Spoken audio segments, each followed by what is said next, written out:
Hello and welcome to the second episode of the Doily-er Allergen. If you're here, we suppose that means you've listened to the first episode, and if you haven't, get ready for a couple major spoilers. I'm Philip Charles Edward Stanley Michaels, and I die at the end of this episode.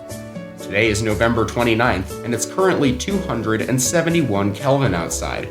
Or is it? You'll have to open your window to find out. I refuse to be your weather slave. Today in history. The number 83 was invented in 983 AD after aristocrats of the Safarid dynasty agreed that the year 982 had simply passed by a little too fast for them to properly enjoy it.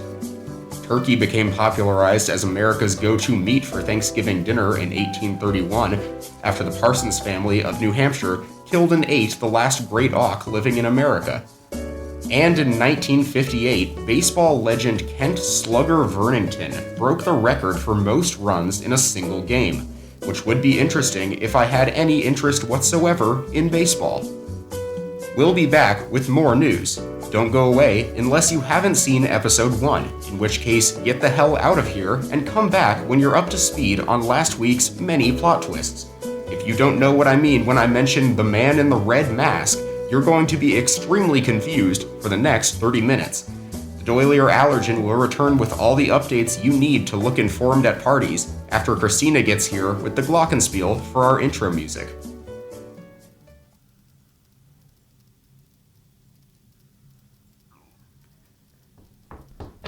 There you are. Do you need help with...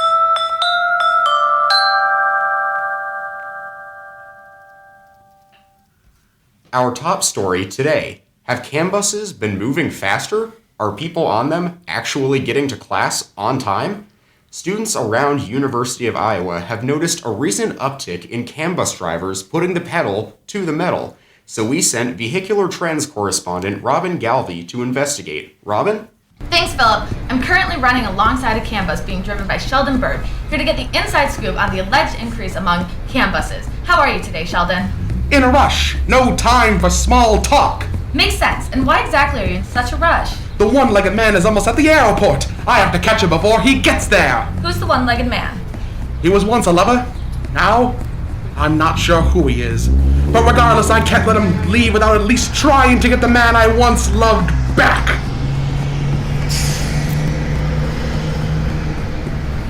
Wait. Philip, Sheldon and I have been separated, but fret not. I'll catch up to him. Burlington. Walk sign is on the cross. Burlington.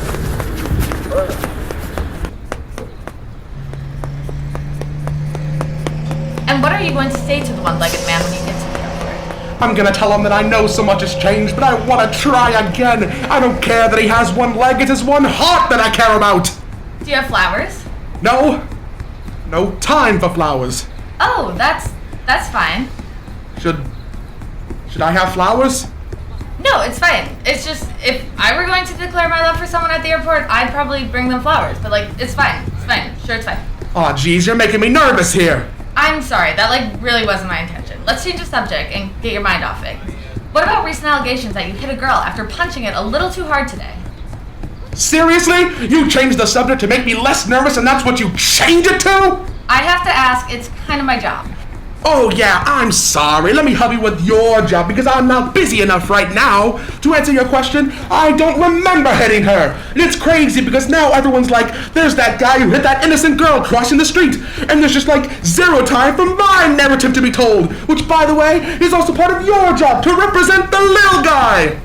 Okay, it literally happened today, so I doubt everyone is talking about it, and you hit someone with a bus, so I'd calm down with the victim complex if I were... Allegedly! I allegedly hit somebody with a bus. But clearly you and the rest of the mainstream media don't actually care about the truth or reporting it. Me and a buddy of mine actually have a podcast. If you go to Yeah, I think we're done here. Yeah, I think so.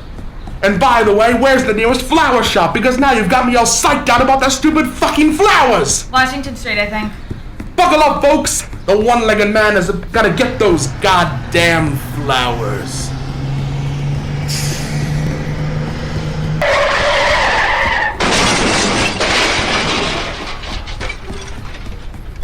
Back to you, Philip. This is Robin Galvey reporting live from the Art Building West, where a CAMBUS has just crashed into the theater building after a failed handbrake turn.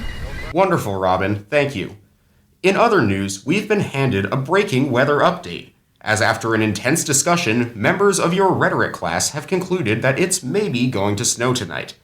I'm here with UI freshman and amateur meteorologist Riley Waters to give us the details on this groundbreaking development. Riley? Thank you for having me, Philip. Well, the discussion started when I checked my iOS weather app and saw that there was a chance of snow in the upcoming forecast for tonight.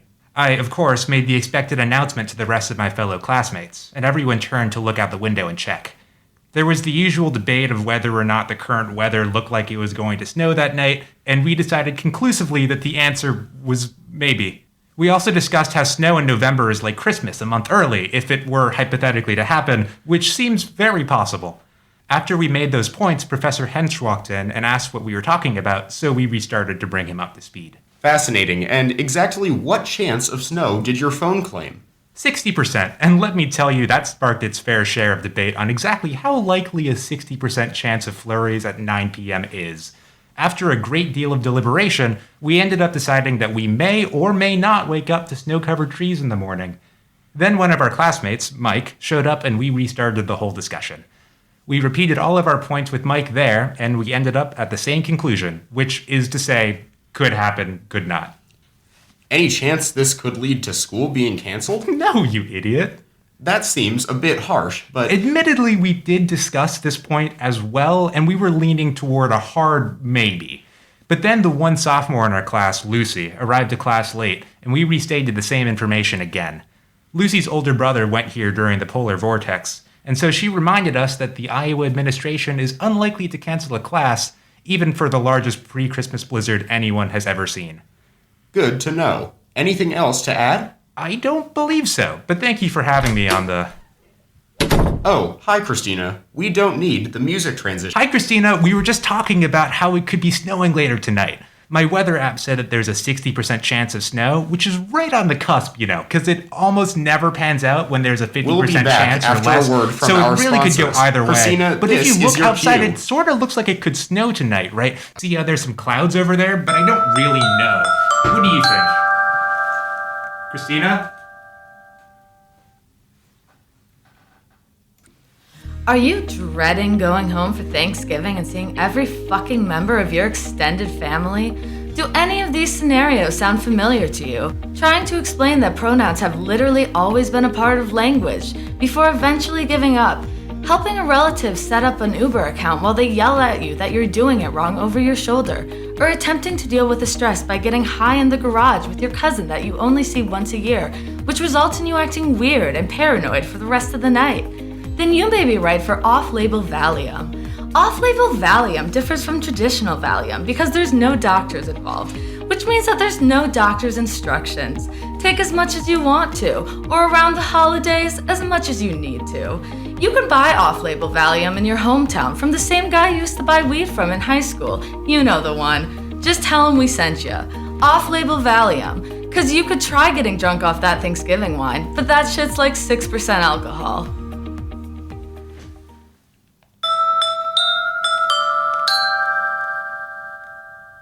Coming up next, we will discuss the poor city planning that causes hours of traffic to be backed up after football games at Kinnick. We go live to our junior field correspondent, Lydia Cross, for the story. Lydia? Hello, everyone. Junior field correspondent Lydia Cross here, live at the intersection of Burlington and Riverside to discuss the poor city planning that causes hours of traffic after football. Lydia, I said all of that already. I'm here with Dr. Erik Fischer, a faculty member from the university's Civil Engineering Department. Great to be here, Lydia. And yes, the traffic really is a troubling issue.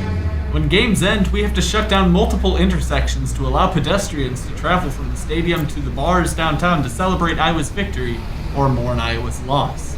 There's actually a really cool underground bar if you're looking for like a chill place to hang out. It's called Deadwood. I don't know if you've heard of it. I'm familiar with it, but what can you tell us about the traffic issues? Right. I'm going to step out into the intersection for a moment to illustrate my point. As you can see, even one person in the street can cause a traffic hazard. Just imagine what 100 or even 1,000 people in the street could do. Oh my god! Holy shit, Dr. Fischer was hit by a campus. Oh fuck, what do I do? Are you okay? Can't stop now. The 1 megatrans flight leaves in a half hour. Holy shit! Philip, what do I do? It seems like we are out of time, Lydia. Please try to manage your time better in the future. Dr. Fischer is hurt really bad. Next up, we're turning the mic over to our junior crime correspondent, Anna Christ, I cannot keep saying that. Can you change your last name? It's common in Russia. Will you please just start the segment? I swear I work with a bunch of children. Ugh. Welcome back to our true crime segment, North Lie-berty. God, that title is terrible. I promise we're working on it. Before I introduce you to the crime scenes of our victims and my investigation into the horrors of Hy-Vee, let me practice my advertising voice. I still haven't landed a partnership yet, but I want all the corporate interns listening to this podcast to know that I'm going to be their best advertiser yet. This week's episode could potentially be brought to you by Audible, the best audiobook streaming service that allows you to listen to The Firm by John Grisham one time and then forget all about the subscription. Nobody helps you to waste $8 a month better than Audible. We might also consider partnering with Care.com, the #1 choice for nannies and babysitters. Did you know that you need no proof of your identity to sign up as a babysitter on that website? It took me 10 minutes to get the account set up, and I've committed 7 felonies and a misdemeanor.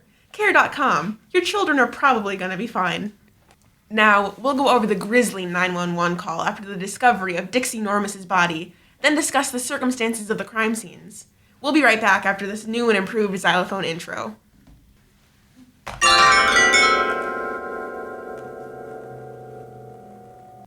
When UI sophomores Ben Dover and Jenna Toole stumbled upon the body of Dixie Normus, they had no idea that their haunting call to 911 would become viral. I'm going to play this call for you, but I'd like to warn you that it is truly disturbing and not for the faint of heart. 911, what's your emergency?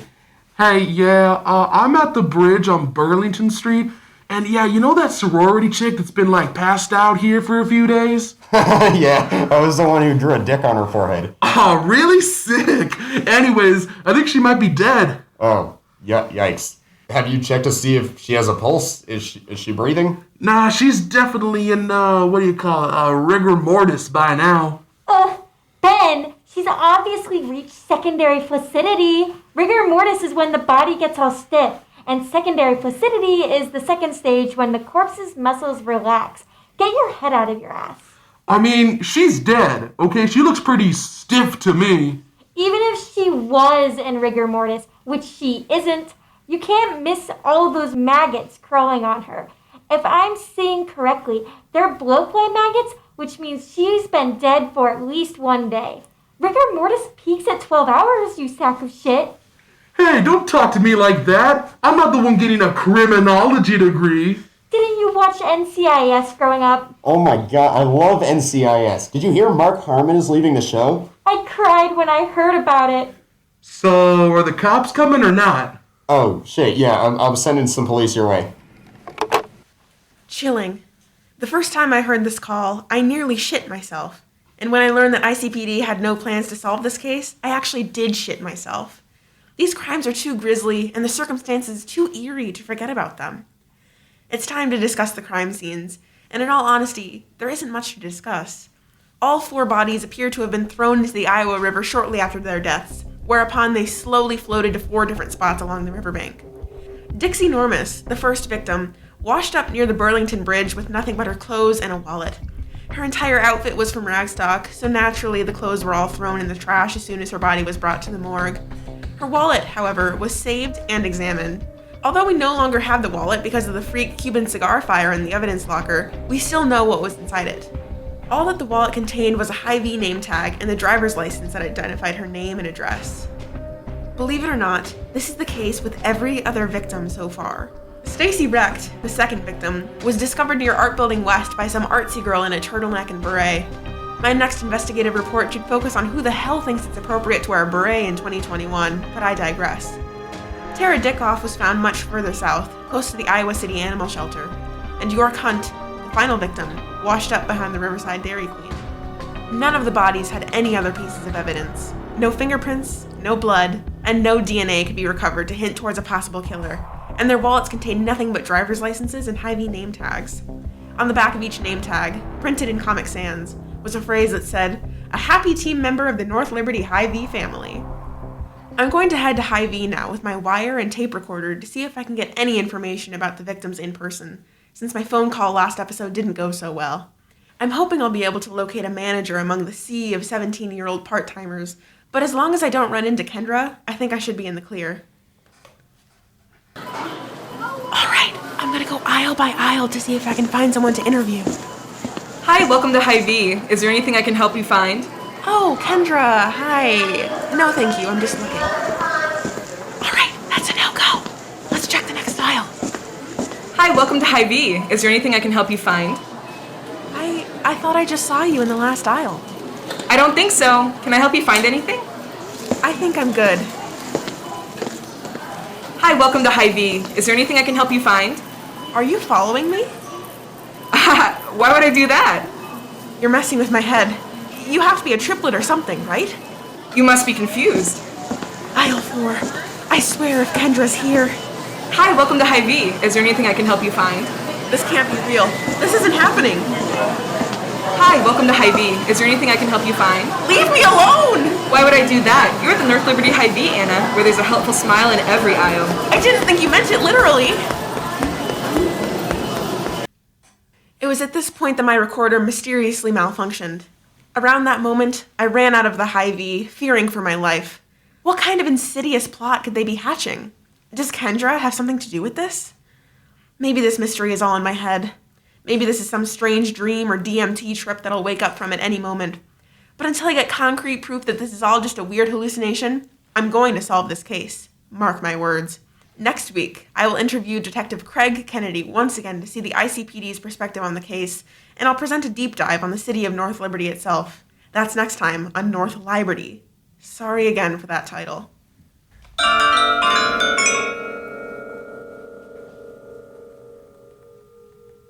Well, it appears this week's episode is coming to a close, which means the imminent death promised to me by our writers is nearly upon us.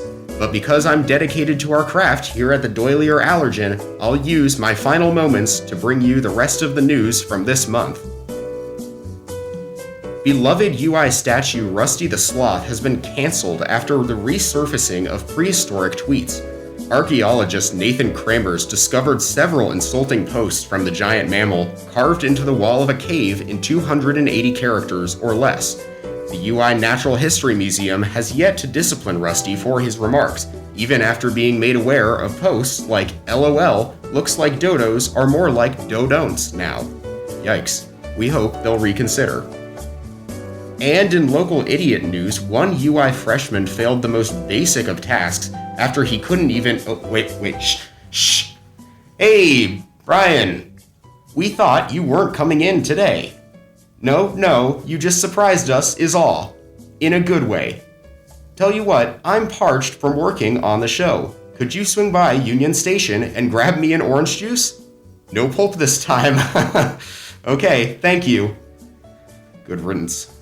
Finally, a new report from the U.S. Department of Labor reveals that Mediacom employees spend up to 90% of their time on the clock chewing through the cables that provide their internet connection. Secretary of Labor and UI sophomore Marty Walsh theorizes that this intentional and manic devouring of Ethernet and coax cords may be the reason for the company's dogshit internet service, and may provide some explanation for why many of the internet corporation's thousands of customers have woken up to find a repair technician chowing down on their router.